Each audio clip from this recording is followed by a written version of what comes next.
Hey there mga guys, welcome back to my channel. For today's video, we will react to Sarah Geronimo and Billy Crawford for their performance ng kanilang original song collaboration na My Mind sa ASAP natin to kahapon.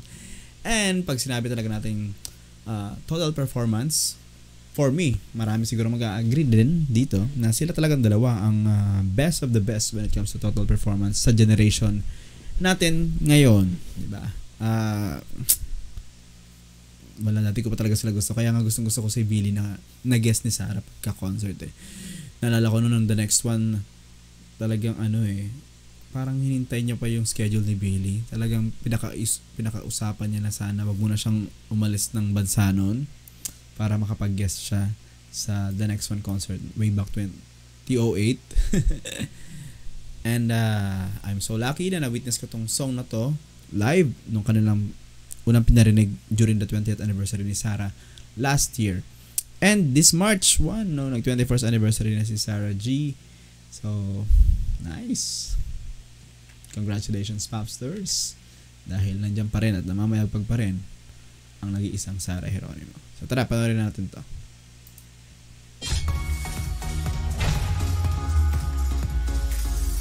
Sarah G Specials. No, parang pag Sarah G Specials, no, nagbabago yung ASAP Studio. Kung dito man yan, ang galing lang. Naisip ko nga parang much of Sarah's performance na lately, or siguro na itong Sarah G Specials, meron siyang say sa direction, kung paano niya gusto mangyari yung production number niya. Ganun.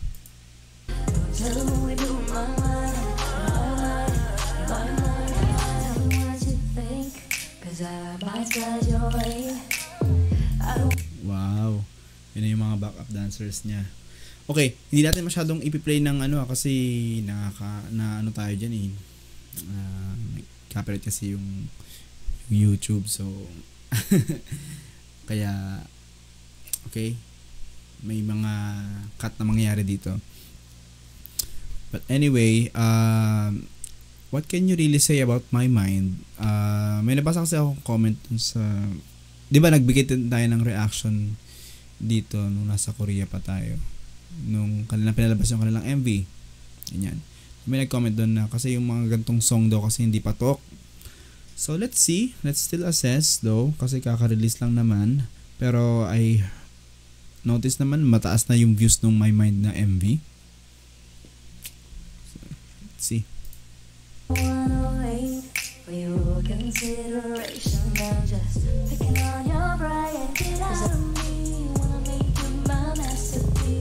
Ayan, so yung mga dalawang angles na I think ulit siya, dalawang shooting yan kasi malayo yung isang camera, isa malapit hindi naman natin nakikita yung isang camera unless naka-zoom yun.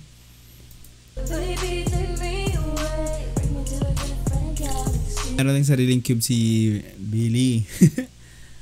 At may backup din. Nice.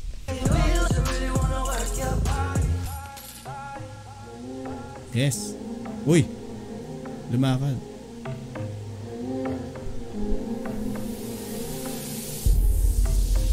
Uy, ang nice ng concept. Ano to?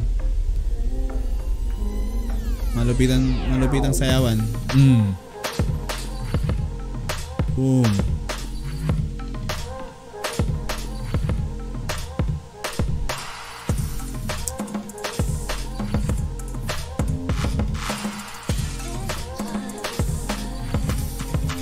Lupet. Ayun nga, ASAP Studio nga siya. Mas dito ito na Ayan, nasa loob lang sila noon. Yeah.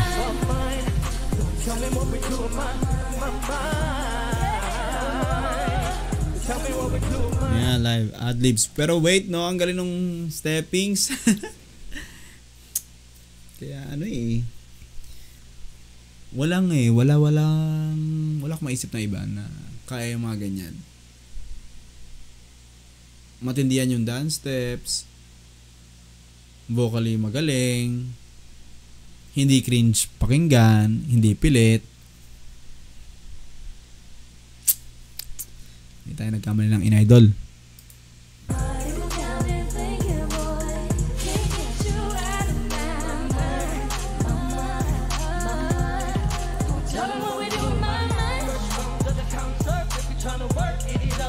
Uy. Woohoo! Ayos, Sarah G and Billy. Pag Sarah G specials, kala mo yung ASAP, hindi ASAP eh. Ewan ko, kasi minsan nakanood naman ako ng ASAP. Hindi na sila yung katulad dati eh. Sorry ASAP pero hindi na kasi siya katulad noon nung iba dati, parang lahat ng segments noon ay talagang hindi mo tatayuan eh. Parang dapat nakatutok ka lang sa ASAP. Buong episode kahit hindi si Sarah lumalabas sa mga ibang segments eh, nandun. Ganun yung nami-miss ko sa ASAP ngayon eh. Na abangan mo lahat ng segments nila. Basta may iba nun, iba-ibang flavors, may sayawan, may kantahan man pero merong sessionistas, yung ganyan. Tapos may YRS, 'di ba? Or may grand face off. Mga ganun. Tapos malupit ang opening number. Tapos closing. Tapos may mga solo segments, yung mga artists. Wala lang. Nakakamiss lang yung ganong ASAP. Kasi yun yung mga days na ultimo pagkain mo, magmamadali ka kasi tapos baka ASAP na ulit kasi kung commercial ka lang, okay, habang nanonood ka ng ASAP sinasabay mo yung pagkain mo, ganyan, basta ganon. Tapos maapektuhan yung lakad mo kasi manood ka muna ng ASAP, after ng ASAP ka na lang aalis ng bahay. So yun, sino nakaka-relate dyan? So, basta ganon. I hope or baka nag-iba na rin tayo ng priorities kasi syempre tumanda na tayo kaya hindi na tayo nakakatutok talaga sa TV, di ba? So sa mga replay na tayo, nag-iba na rin ng panahon dahil anytime pwede mo nang i-replay yung mga episodes or yung mga videos. Patulad ngayon ginagawa natin, di ba? I-replay natin tong pinanood natin tong performance nila on our most convenient time na. But anyhow, may nabasa ako, Sarah was in US na yata kasi nag-travel siya kahapon pa eh. So, ganun man, talagang tuloy na tuloy siya for the Billboard. Congratulations, Popsters and Sarah G. Just in time for her 21st anniversary, di ba? Grabe. Grabe naman talaga ang blessings for SG. Billboard, yun. And as a Filipino, nakakatuwa na nabigyan ng honor mailagay ang bandila ng Pilipinas on a worldwide scale. Hindi ba? May mga ibang awardees din sila eh. So, sana mag-perform si Miss Sarah. I just wish and hope na sana mag-perform siya. And kung mag-performan siya yung sana yung kanta na kantahin niya ay yung alam ng mas maraming Pilipino globally. Sa ibang panahon niya na muna ilagay yung mga alam ganyan.